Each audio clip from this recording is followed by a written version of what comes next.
Hey everybody, welcome back to the program. I'm very excited because here in the Vinyl Pad I have two very special guests, Jonathan and Michael from the band Cones.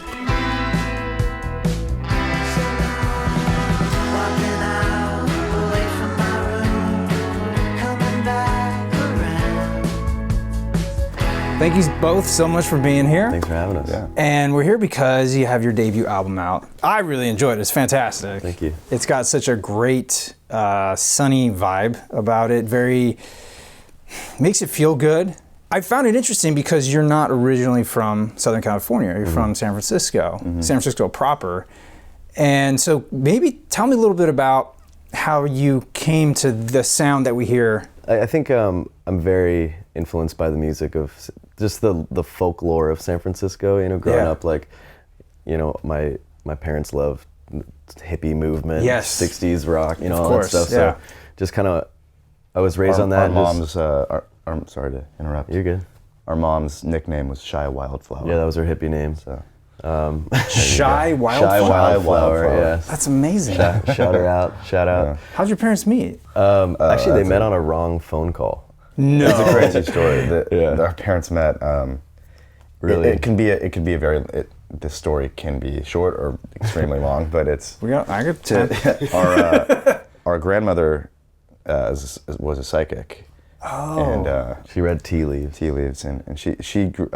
In San Francisco? No, she was from Canada, from Toronto, and but she was living in Los Angeles at the time. She actually she read for like Elvis.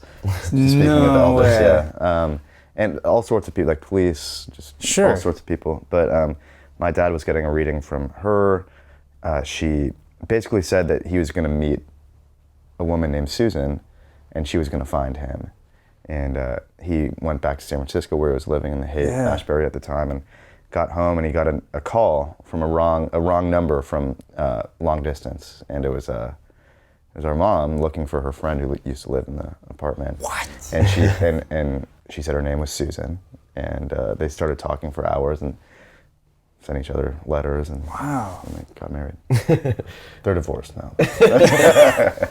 Well, hey, you guys but came they're good from that. friends. Yeah. People change. There's nothing wrong with that. We don't look down at that anymore. Yeah. She died when I was like probably 10, but I remember getting some readings from her. Like they were very vivid memories for me. She'd like smoke cigarettes and like, you know, this tea cup of, I don't know, it's just really weird. It's very, I'd say that it's as sort of foundational for us as anything, with that sort of part of our family, that sort of folklore there. Yeah. Big sort of foundational element for us in our spirituality. It was I who said to you, it's this time, making us so nervous. The laugh of the party, it's for some reason that really resonates with me, and it can kind of go both ways. Yeah. Was there an intention with that song, or?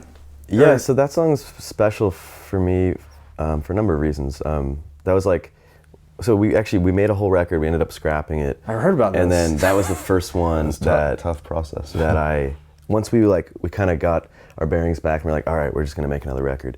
That was I kind of got in my car. I drove away for a few days, and that was the first one that I wrote for this new era, and. So that song for me was like a rebirth or something. But, you know, lyrically it's about my good friend and, you know, this trip we took to go see Bob Dylan in Arizona. So it was just kind of like a road trip song, just about friendship and, you know. Oh, that's neat. But that song really just came together very quickly. I think it was a complete song. Just certain songs just flow.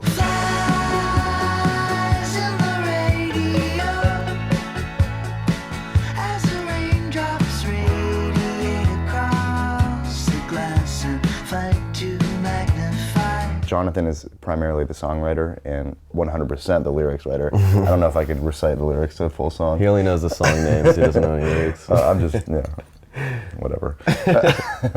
But a lot of songs sort of, he'll have fragments of, and we'll put them together. Yeah. It's a very much, I'm a producer and engineer, and so I cover, and arranger, and I cover a lot more of the technical side of things, which works really, it's a very symbiotic relationship.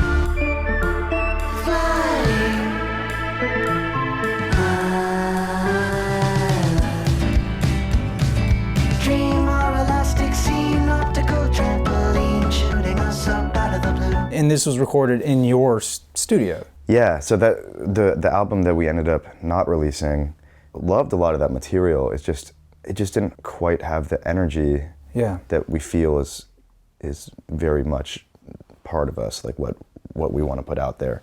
We made it with a good friend of ours who's an amazing producer. But we didn't feel like we had ownership of the material as much. Oh, interesting. Because we didn't, part of our process is going at each other and fighting and having... Really? Like, argue all the time. That's, I think that's why we're able to access what we want, is because we're able to sort of bypass any niceties that might hold certain people back, and we can just go at... We just had to commit to a lot of things that if given more time, I probably would have changed, little decisions, songwriting decisions, things like that I was like, oh, if I had more space and time, I don't know. We do a lot of writing in the studio, and we didn't really get to do that. We needed that process to really understand that is actually, like, us in a room is what this band is. 7:30 to 11:09. Free from the light. I have a studio in Lincoln Heights called Honeymoon Suite that I started with a couple friends, and we did it all there. That's a great name. Yeah. How do you kind of create a space that's conducive? Like here, I try to make a nice cozy space, and like anytime I've ever been to a recording studio, they generally are very cozy, very, not necessarily like relaxing, but It's got to have the good vibe, Yeah, like how do you do that when you're making your own space? Luckily, we had the tools and the skill sets to be able to construct it. But yeah, we were able to really dial in exactly what we want aesthetically, and the vibe is like in the control room. It's sort of like 70s wallpaper. Nice. Kind of Okay. Vegas kind of. Vegas, like sort of like honeymoon, like sort of retro I dig honeymoon it. suite. But it's funny because when we were recording the album, I mean, it was like in a total state of disrepair. There's no and vibe. There was basically just a cool couch. That was it. Gotcha, 'Cause, okay. So all that came later. drills and just saws everywhere and like sawdust.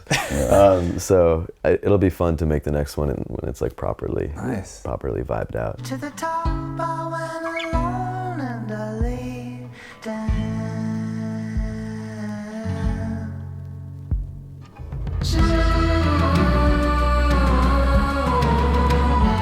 And I know you love the traffic cone orange color. Is that where the name of the band sort of, is that its genesis, or is there a different story? I mean, it's a chicken and egg situation, I Gotcha. guess. I don't know if I like cones because of the color, or if I like the color because I like cone. I don't know. Jonathan it just keeps me up at loves night trying to figure it out. cones.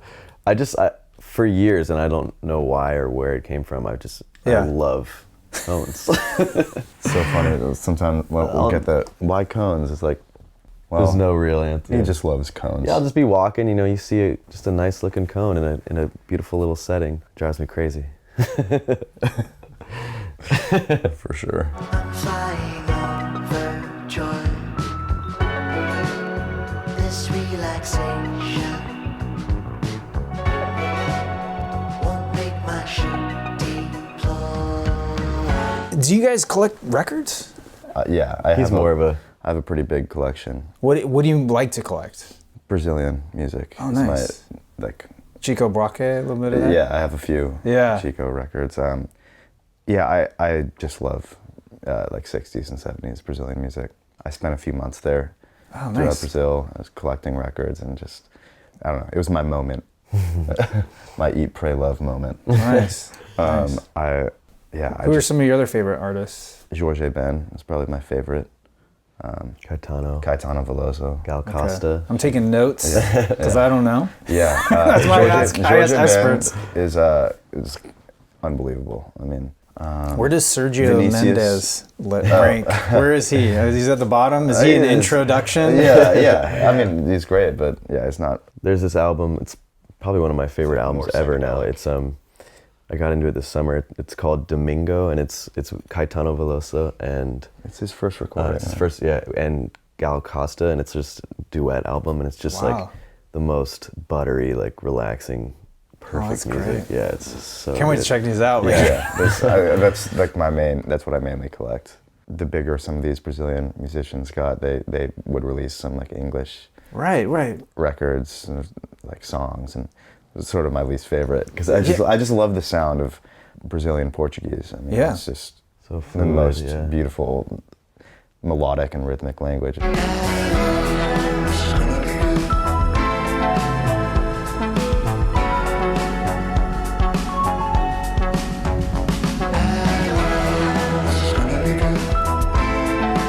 You studied violin, or tried to, hated it.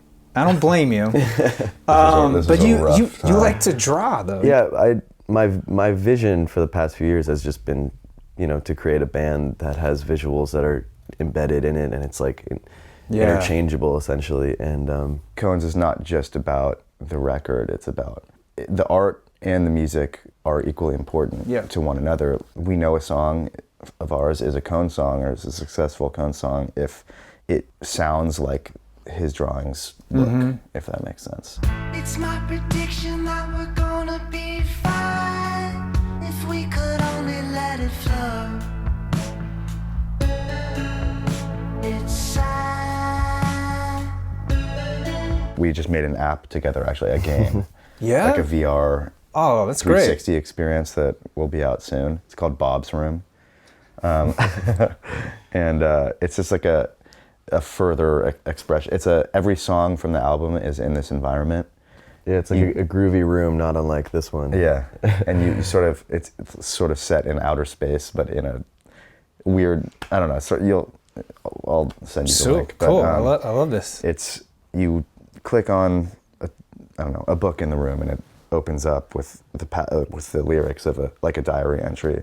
You hear the song, so it's all Jonathan's artwork and animations and everything, and it's a pretty fun experience. No matter how many people see it, it's nice to sort of take, or just to take everything to the next, our collaboration at the next level. Yeah, I feel like that's where you kind of have to go these days. Yeah. I think You have to assault people with content, basically, just.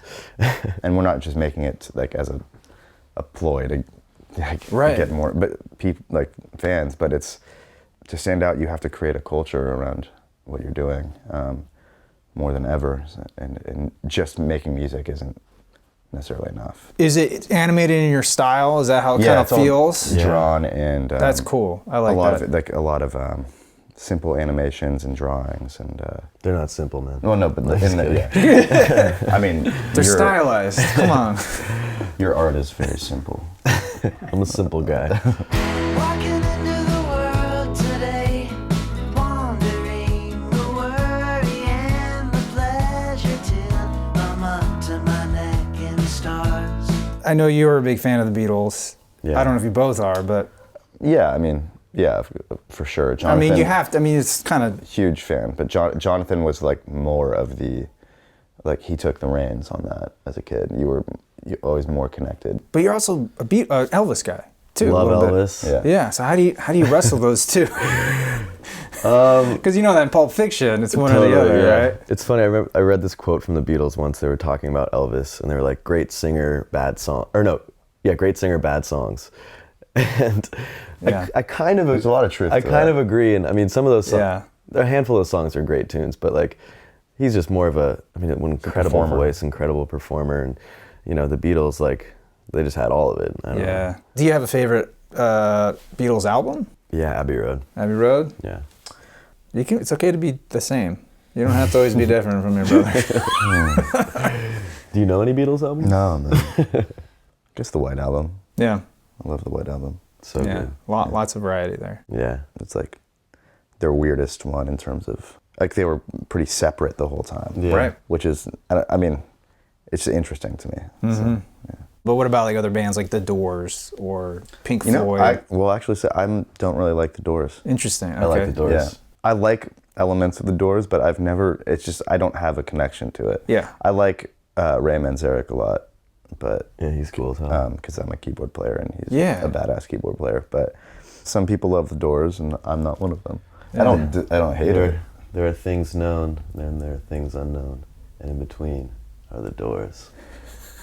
I'm gonna lose my way.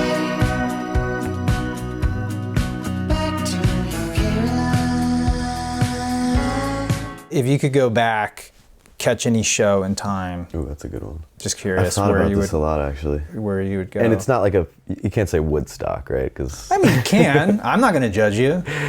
Beethoven live and Did he ever do live stuff? I'm curious. Beethoven? Yeah. Mozart did for sure. Mozart as a kid would be an amazing That would be show. an amazing Like show. in a parlor. Beethoven, I don't know if he performed. I'm not sure if he performed. I'm sure he did. I mean, Yeah. a bit, but he wasn't as much showy. And he was deaf for half the That's symphonies right. he wrote. That's right. That would be cool to see Mozart in a brothel, though, just like hammering it out, a little boogie woogie. Yeah. Yeah, that Would have been cool. probably pretty fun to hang out with Mozart. If he's anything like he is in Amadeus. I'm sure he's exactly like it. I love that subtlety where he's writing and he's just throwing that Oh, pool yeah, ball, and and it's it just like rolls back. do. Yeah. It's a Do, do, really do, great. do. That's a great sequence. It's such a cool. subtlety of like, Yeah. and it just really speaks so Great much about shot. the character. Yeah, just like rewatch that. precision and just like methodic and Totally. yeah. Just so like invested in it, you're not even really realizing. I did have to write a paper on that movie and the accuracy one. I studied classical music in college. Yeah. And, I know my Mozart. Your ABCDs. And I'm more of a F sharps. Salieri kind of guy myself. Yeah. Oh wow, you would be. I don't want to see Salieri live. I don't know. I feel like Sly and the Family Stone would have been really cool to see. Yeah. Prime Sly. I feel like the Ramones in like Yeah. 1976 would have been amazing. Yeah, true. If you could interview any musician in history, Man, who would that be? that's really hard. Honestly, at this very moment, I would love to talk with Weird Al. That would be cool. Which That would be really cool. says a lot about me, but It would be awesome. it's sort of like wishing for a hamburger from a genie. You know what I mean? It's like, you have all this opportunity, you're going to go with Weird Al? Yeah, I mean, I respect the guy, but come on, Eric. Yeah, Was that a Shazam reference? maybe. It Shazam. was. Shazam. Thank you so much both Thank for you so much. Thank you. man. Really appreciate it. hanging out on Yeah. the vinyl pad. Love this. Would love to do it again someday. Awesome. Yeah, when the next album comes out, we'll Yeah. definitely make it a thing. All right, thank you so much for watching. I'm your Vinyl Geek, and I'll catch you on the flip side.